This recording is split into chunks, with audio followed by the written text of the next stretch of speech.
Palace of Mirrors, Season 1, Episode 11. Welcome to the Kraken. The only starship Darien had ever seen was the ruined corpse he had traveled through on the road.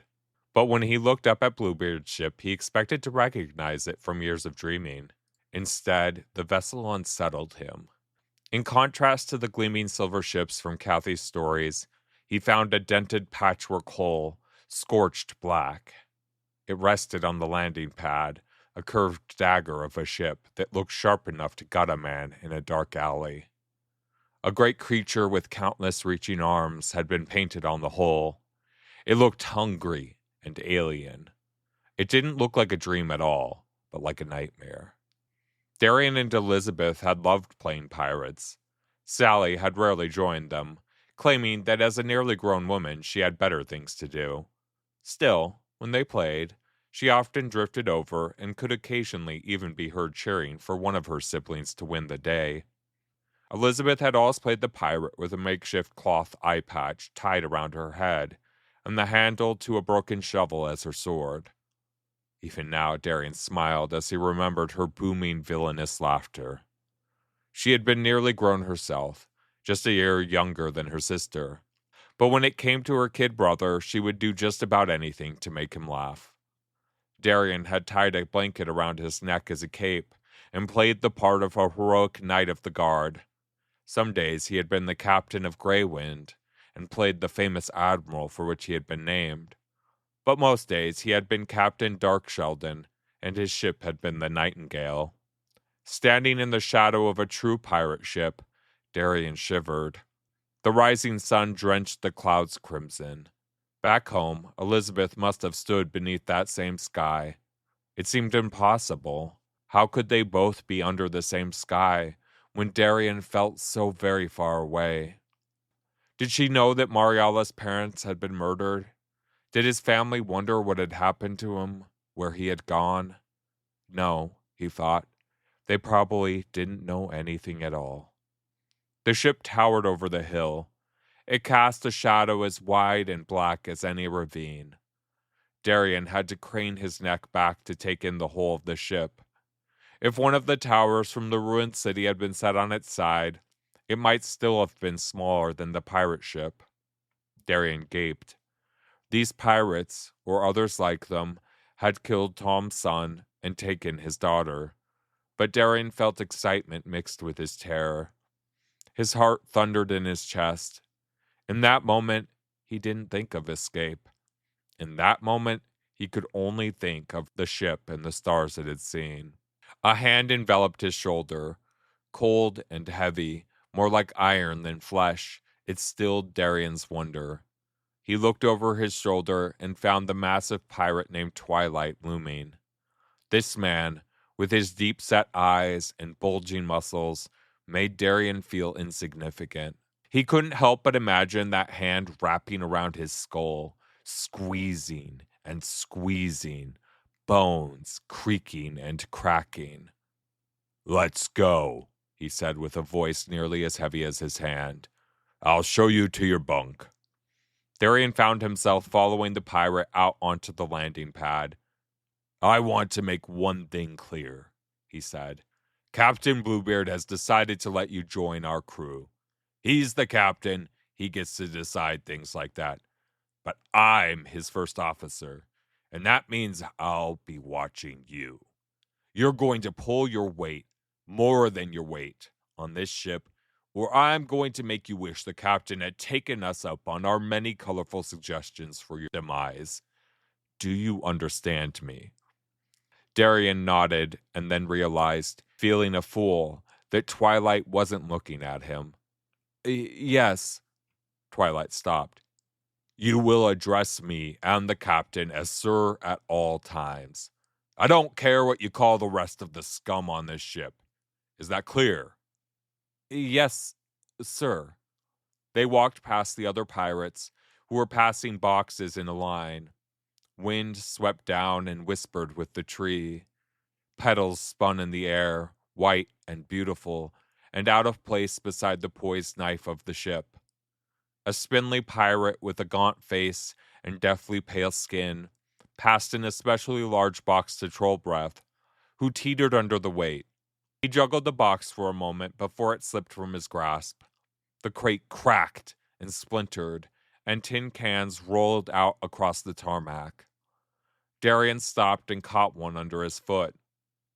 "Watch the goods!" Twilight stepped forward, his fist cracking across Trollbreath's bald head. The pirate spun under the blow and tumbled to the ground. His hat fell off, revealing a fringe of golden curls around his bald head. He looked up, rage distorting his face, and reached for his sword. Twilight raised an eyebrow, and Trollbreath's hand froze before retreating to his side. "Get back to work, and keep those crates off the landing pad. I don't want to see one sitting down until it's in the cargo bay." The first officer turned his back on Trollbreath, who snatched up his hat with a squeak, stood clumsily, and then spat at Twilight's back. The wind gusted, and the frothy yellow glob landed on Darien's forehead. Still warm, it slid down his face and dripped from the tip of his nose. He stood motionless, not quite believing what had just happened. Flower petals continued to float down as the pirates began to laugh. Even Trollbreath had forgotten his anger and joined the laughter. He stepped up, patted Darien on the back, and then bent down to yank the can out from under Darien's foot. He grinned wide as Darien lost his balance and landed hard. Their laughter only grew as he sat there, phlegm still on his face. "Get up, Spitface!" Twilight smiled as he reached down and lifted Darien back onto his feet. Gent whistled. "And here I was thinking no one could possibly earn a worse name than Trollbreath." Fantasia blew Darien a kiss as he walked past, desperately trying to wipe his face clean. He could still feel the phantom sensation of viscous fluid on his forehead. Some of the flowers had gotten caught in her hair. She looked beautiful against the red sky. Darien couldn't look away, even though she had nearly killed him the night before. Death Mask didn't so much as glance Darien's way. He was the only one who hadn't laughed or even smiled at the situation. The tattoos on his face seemed to swirl and shift as Darien passed him. For an instant, Darien thought he saw the shape of a person in the whorls of ink, but the instant passed, and all he saw were lines of ink. Dragon Eye stood at the top of the ramp leading up into the belly of the ship. This close to the vessel, Darien's nose burned with the acrid scent of ozone. The knots of burn-scarred tissue that covered half his face unsettled Darien, but the reflective eye nestled within the burns transfixed him even more. Right now it reflected the great tree on the hill, but in the reflection the flower petals were red, and Darien couldn't shake the thought of blood drops spraying out across Mariala's kitchen. "Quite the sight, isn't it, Spitface? Even a pitiful world like yours can nurture something beautiful." The word beautiful dropped from his mouth like a stone from the sky. Darien turned away. The sweet perfume of the flowers contrasted with the bitter scent of the ship. Twilight reached to push Darien inside, but froze at a look from Dragon Eye. Darien glanced between the two in surprise. "Let me guess. He gave you some speech about being the first officer, and how you have to sir him and all that. And now you're wondering why a great ox of a man like that would listen to a shriveled creature like myself." Darien nodded, still not wanting to look into the reflection. Dragon Eye smiled, like a great beast opening his jaws to swallow something whole, and leaned in close. His breath felt hot and smelled sour and cloying. The eye pulled on Darien. It wasn't in his head, like the call of the ravine dark and hungry. It felt physical, as inexorable as gravity. He wanted to turn away. He wanted to run. He could do neither. He could only look. Darien's reflection in the eye wore lines that Darien had never seen. The unfamiliar scars and wrinkles ran like the lines of a map. Dark bags underlined his exhausted eyes. He wasn't a young man in the reflection, but a man who had survived many winters. He saw in his face his father. He had never thought they resembled one another that much, but now he realized that he had never considered the changes time had worn on his father's face. "Do you like what you see?" Dragoneye whispered. "The day will come. You may wish we had strung you up that tree after all." As Dragoneye spoke, Darien realized he had missed flecks of blood on his face in the reflection. The pirate turned and faced out of the ship. He and Darien stood side by side and stared out at the flowers dancing with the wind. He rested a single hand on Darien's shoulder. Just rested it, but Darien felt frozen by the touch. "No one wants to see their reflection in my eye. That's why our fearless first officer won't argue with me. All that muscle, and he's afraid of his own reflection." He cut Darien with his gaze. "What about you? Are you afraid?" Darien shuddered as the breath of the sentence ran cold down his skin. Dragoneye laughed and removed his hand from Darien. Instinctively, Darien took a step back. Twilight took him by the arm and began to drag him into the ship. He did not speak about Dragoneye or what the pirate had said about him. His touch felt gentle after the eye.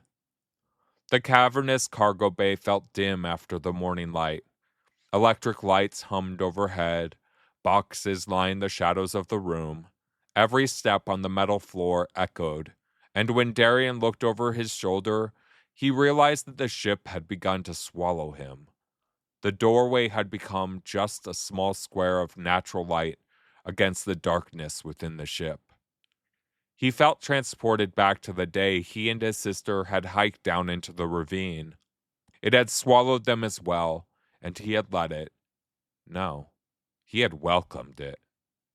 Twilight led him into a hallway. The door slid shut behind them. The sounds of the ship replaced the whisper of wind. Distant bangs and clangs careened down the narrow hall. Air hissed from a leaking pipe overhead. The walls themselves hummed. Another sound made its way down the corridor, a human sound that took Darien some time to recognize. Sobbing voices, distant but unmistakable once Darien had placed the sound. The ship smelled familiar in some ways, like helping his father on the tractor, but something felt off about the scent of this metal behemoth. It took him a while to realize that the air within the ship smelled dry. It smelled the way the wind had smelled during the drought. This artificial air dried his nose, cracked his lips, and made his eyes itch and water. This was an atmosphere where it never rained, but more disconcerting, this was air that had never known snow. The belly of the ship they walked through looked even less how Darien had imagined a starship would be than the exterior.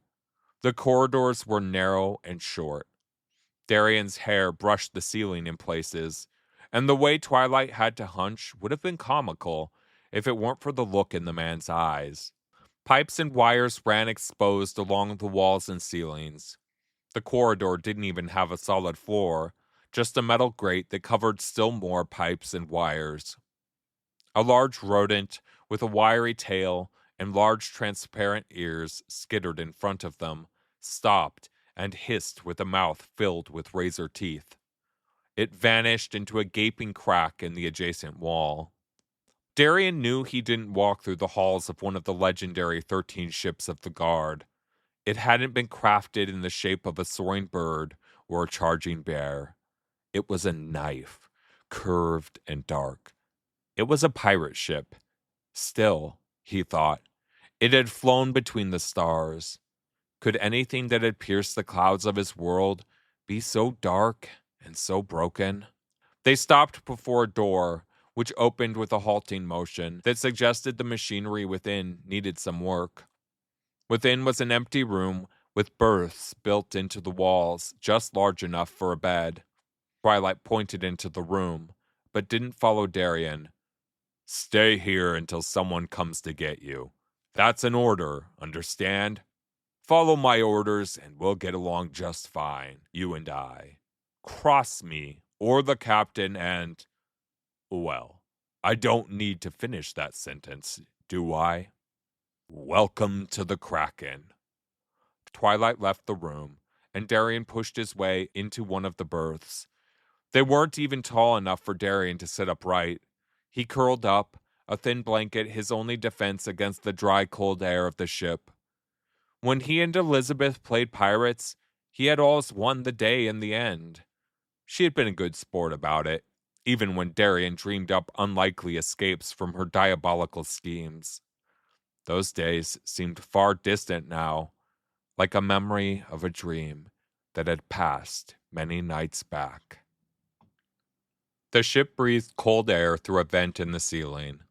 Darien knew the cold, had always known the cold, but he had never known anything like the air vented into the bunk room.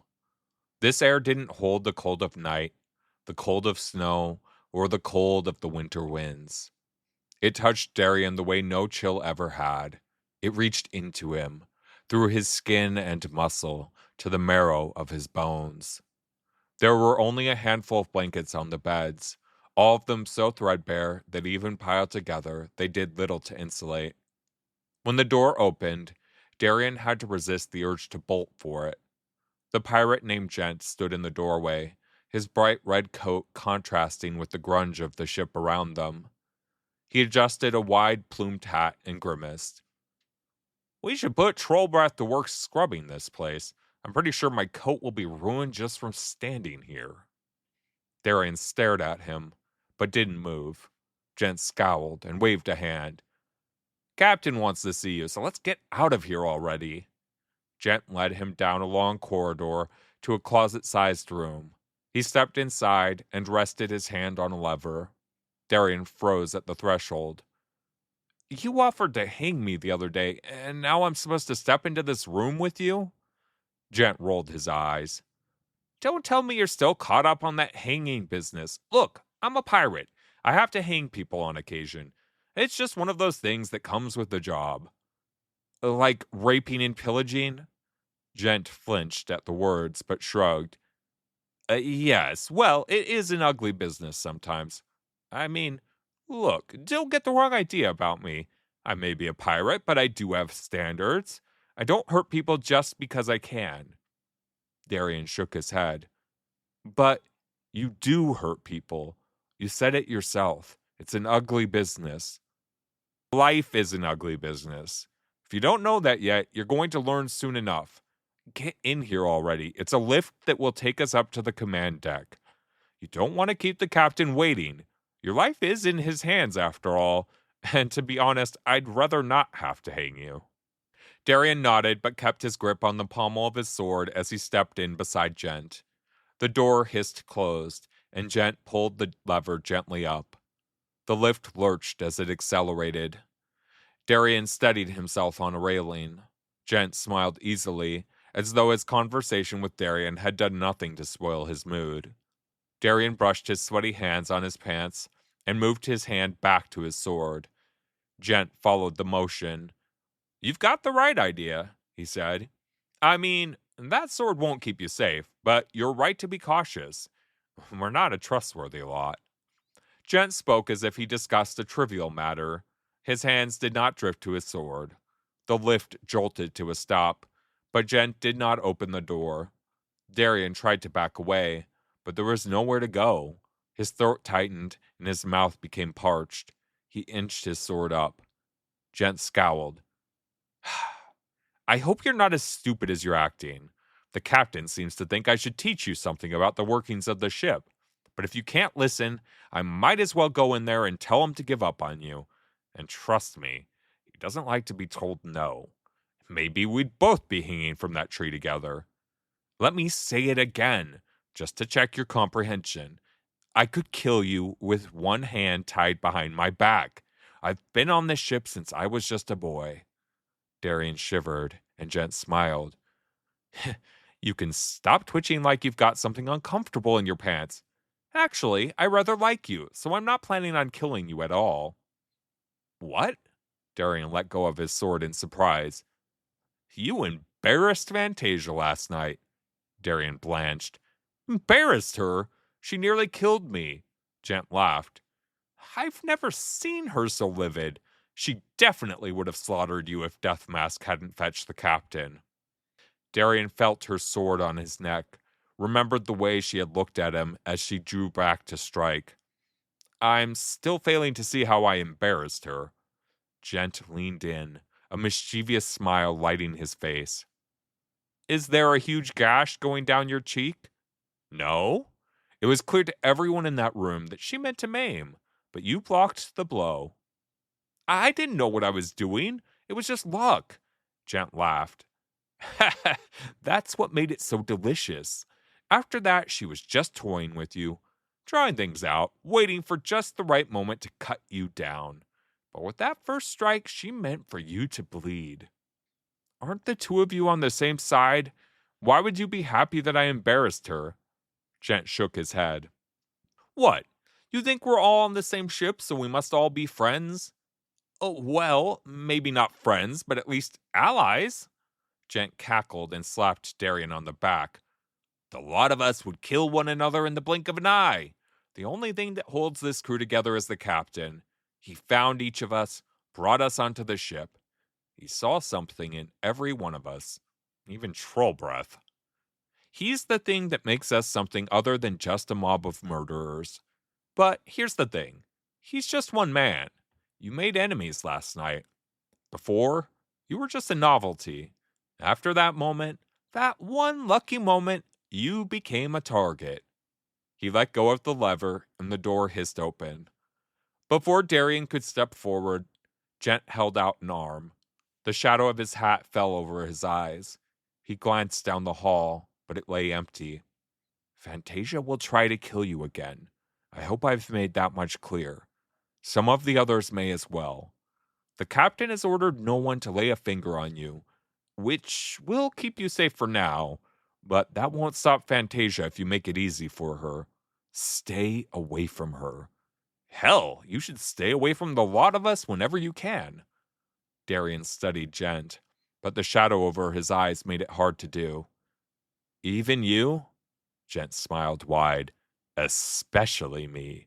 When you see someone dressed this sharp, you'd best always be on your guard.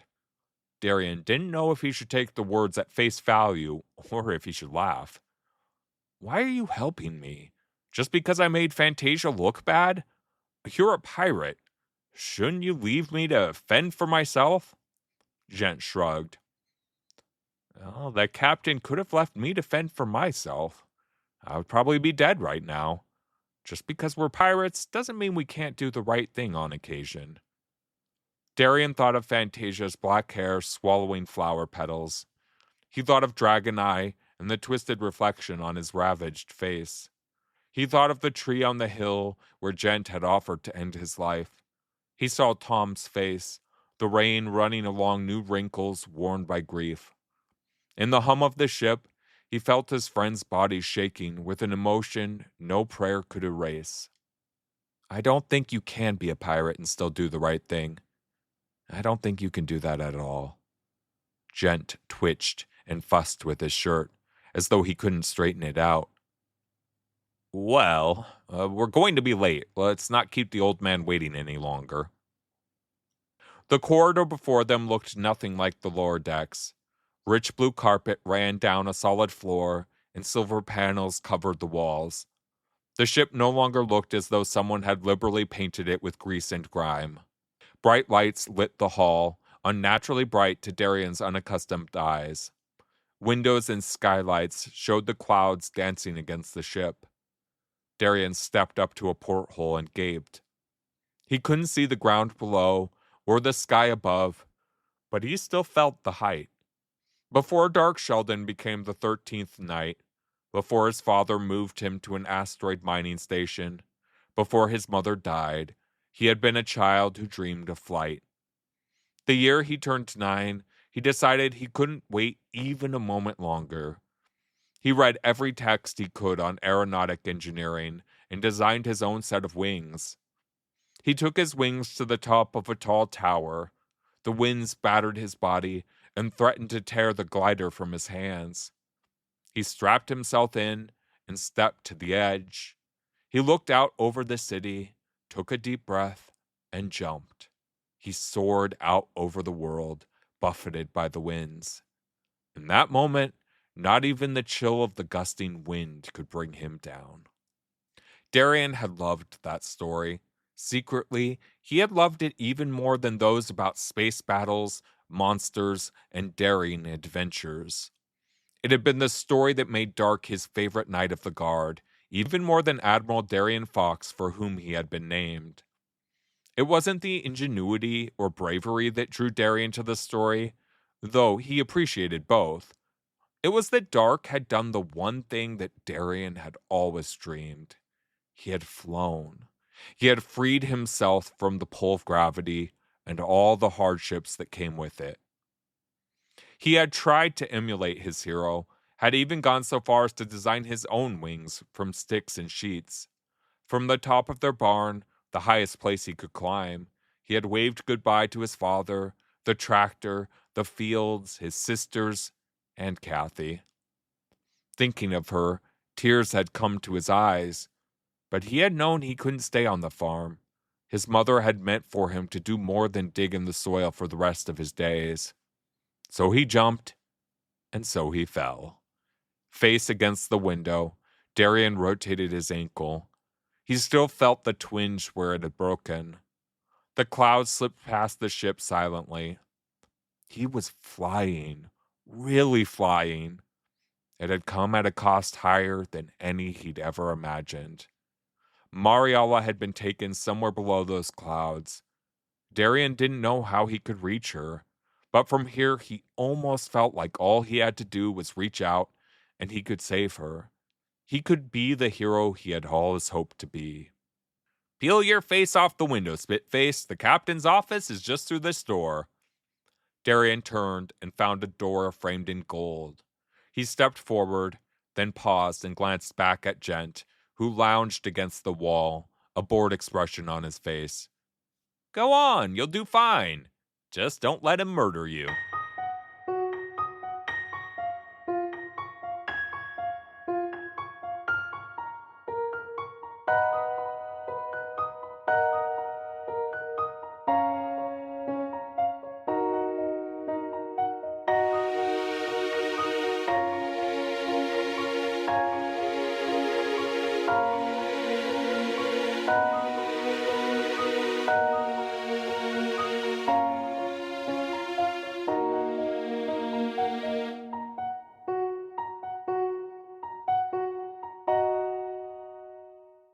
Thank you for listening. As always, please rate, review, and subscribe. Every little bit helps me get the word out about the show. In 2 weeks, Darien's training under Bluebeard begins.